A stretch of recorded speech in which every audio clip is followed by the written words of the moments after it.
भीष्मक ने कहा ठीक है रुकुम नहीं मान रहे हो तो फिर तुम्हारी जैसी मर्जी है तुम वो करो जा करके।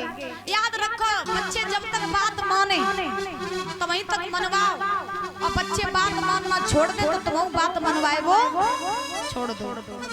क्योंकि आप लोग जानते हैं कि जब बच्चे बड़े हो जाते हैं और जब खुद का निर्णय स्वयं लेने लगते हैं तो फिर वो किसी की बात मानते नहीं है बल्कि उल्टा मनवाते हैं। इसलिए आपके बच्चे जब तक आपकी बात मान रहे हैं तब तक सेवा करवाओ, उन पे बात मनवाओ, अगर मान वो छोड़ दे तो तुम बात को क्या वो छोड़ दे।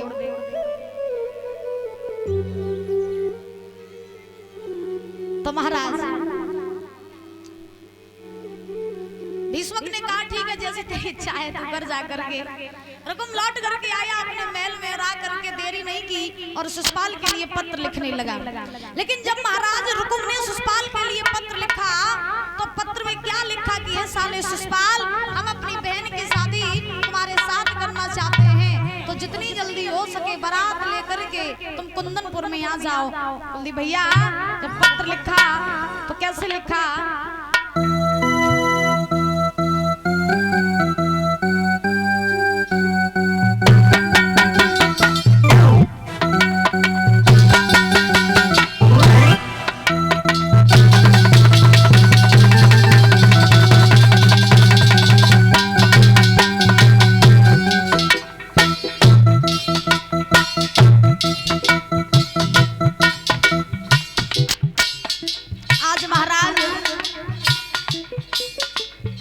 रुकुम जो है वो शिशुपाल के लिए पत्र लिखने लगा।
तो जितनी जल्दी हो सके बारात लेकर के तुम आ जाओ।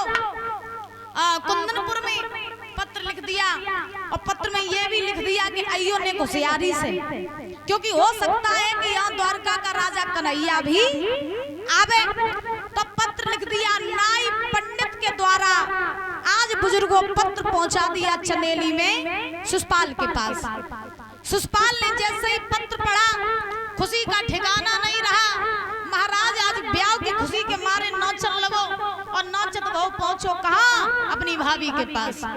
जैसे ही भाभी के पास पहुंचा जवाब दिया भाभी। भाभी भीतर से निकल के आई, बोलो लला क्या बात है, बड़े खुश नजर आ रहे हो। शिशुपाल ने कहा खुशी वाली बात आई है। भाभी ने कही ऐसी कौन सी खुशी मिली जो तुम फूले नहीं समाये रहे हो। अब ब्याह की खुशी महाराज साचू बढ़िया होते हैं। तो पूछा भाभी ने क्या हुआ, काय फूले नहीं समाये रहे। तो शिषपाल ने कहा कि देरी न करो, हमें दूल्हा बना दो, हमें दूल्हा बना दो। भाभी ने कही न कहूं तो पत्राओ न लगन आई, दूल्हा भूत के बनवे को भूत सवार कहां पे होई हो, कहां जा रहा है दूल्हा बन के। तो शिषपाल ने कही हम जा रहे कुंदनपुर में रुक्मिणी के संग शादी करवे का, जो रुकुम की बहन है। भाभी ने कही अच्छा रुक्मिणी के संग जा रहे ब्याह करने, बोले हाँ। भाभी ने जवाब दिया शिषपाल जब बता क्या रुक्मिणी जो है वे तो तुम्हारी बहन में नंद है, भला ये शादी कैसे हो जाएगी। तुम्हारे लिए रुक्मिणी तो इतनी पूजनीय है जितनी तुम्हारी बहन तुम्हारे लिए पूजनीय है, और तुम अपनी बहन की नंद के साथ शादी करोगे जाके, रुक्मिणी के साथ। शिषपाल ने कहा हाँ हम रुक्मिणी के साथ शादी करने जाएंगे। तो महाराज अब भाभी बोली लला मान जाओ, जब ब्याह करने न जाओ काहे को मारे जाइयो, मेरी बात मान लियो लला, जब ब्याह कैंसिल कर दो दूसरो ब्याह कर लियो, अच्छे से अच्छे रिश्ता आएंगे तुम्हारे लिए, अच्छी से अच्छी बेटियन संग तुम्हारा ब्याह हो जाइए, काहे रुक्मिणी के लिए मरे जा रहे हो, उनके संग ब्याह न करो। शिषपाल ने कहा देखो ज्यादा तुम क्वेश्चन आंसर न करो, जल्द से जल्द हमें दूल्हा बनाओ, ज्यादा हमें ज्ञान न दो, तुम दूल्हा बना दो। भाभी समझ गई अब ये मानिए नहीं, भाभी बोली नहीं माने, बोले नहीं माने, बोले बनी हो दूल्हा, बोले पक्की। तो भाभी ने मंडप गड़वाया, विवाह की तैयारियां हुई, चंदेली की सारी लड़कियां आई हैं शिषपाल को दूल्हा बनाने के लिए। लेकिन बुजुर्गों जैसे ही शिषपाल दूल्हा बनने काजे पटापे चढ़ो, सो पटापे से नीचे गिर पड़ो। तो लड़कियां हंसन लगी, बोले जो दूल्हा क्या सोचो भाई तो गिरन लगो, ब्याह के बाद क्या करिए। हाँ तो महाराज हुआ ये गजनी धरो पटापे पैर पटकी लगी भारी, और जने शीश पे मोर धरी छीकवई।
घर में बिल्ली रो रही है, शिषपाल पटाख से नीचे गिर पड़ो, भारी छींक हो गई। भाभी ने रो तो लला भाई कुछ ना भी करो मान जाओ, ब्याह करने ना जाओ। शिषपाल कहने लगा भाभी कुछ भी हो जाए शादी करेंगे तो रुक्मिणी के ही साथ में, वरना कुआरे रह जाएंगे लेकिन काऊ साथ शादी नहीं करेंगे। भाभी बोली नहीं मानियो, बोले नहीं मानियो, बोली तो बन जाओ दूल्हा। तो आज महाराज शिषपाल दूल्हा बना, बारात तैयार की, और बारात तैयार करके फौज लेकर के आज शिषपाल जो है वो पहुंच गया कहाँ, कुंदनपुर में। अब जैसे ही कुंदनपुर में पहुंचा शिषपाल, तो रुकुम ने देखा कि बारात आ गई है, तो रुकुम ने बारातियों का खूब स्वागत सम्मान किया, सुंदर सुंदर आसनों पर बारातियों को बैठाया। महाराज आज पूरे कुंदनपुर नगरी में खुशहाली छाई हुई है।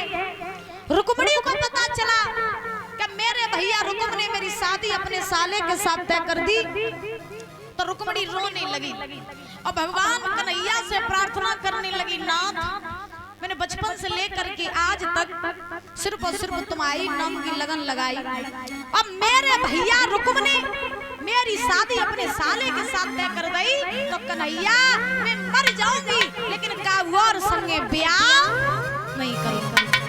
नाथ आप कब आएंगे और कब मुझे लेकर के जाएंगे? रुक्मिणी रो रही है, मनी मन में सोच रही है, नाथ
दूसरे का स्वप्न में भी नहीं स्मरण किया और आज मेरे भैया ने मेरी शादी अपने साले के साथ तय कर दी। नाथ मैं मर जाऊंगी लेकिन किसी और के साथ मैं शादी नहीं करूंगी। आज ध्यान रखना, रुक्मिणी रो ही रही थी तब तक एक ब्राह्मण देव आए। ब्राह्मण देव वहां से महाराज गुजरे, सुदेव नाम के ब्राह्मण वहां से गुजर रहे थे। रुक्मिणी को रोता हुआ देखा, रुक्मिणी के पास आए, जवाब दिया, लली काहे रो रही हो? अरे तुम्हें तो खुश होना चाहिए कि बारात तुम्हारे द्वार पर आ गई है, शिशुपाल बारात लेके आ गया, धनवान है, बलवान है, सुंदर है, चंदेली में जाओगी, महारानी बन के रहोगी, फिर काहे रोए कि मरी जा रही हो, क्या बात है? रुक्मिणी बोली, पंडित जी बोले हाँ हम यही तो नहीं चाहते कि मेरी शादी शिशुपाल के संगे हो गए, यही नहीं हम चाहते हैं। तो पंडित जी बोले तो तुम क्या चाहती हो? रुक्मिणी बोली, महाराज हम ये चाहते हैं कि मेरी शादी शिशुपाल के संगे न हो के द्वारकाधीश कन्हैया के संगे हो जाए। तो पंडित जी बोले, अच्छा कन्हैया के संग करे चाहती हो? वो कालो कलूटो सो कन्हैया, वो द्वारका को राजा? बोले हाँ हम उन्हीं के साथ विवाह करना चाहते हैं। तो पंडित जी ने महाराज कहा कि कालो कलूटो सो कन्हैया। तो रुक्मिणी बोली, देखो पंडित जी तुम मेरे कन्हैया के बारे में कुछ ना कहो। हाँ उन्हें तो मैंने बचपन में ही अपने हृदय में बसा लिया था।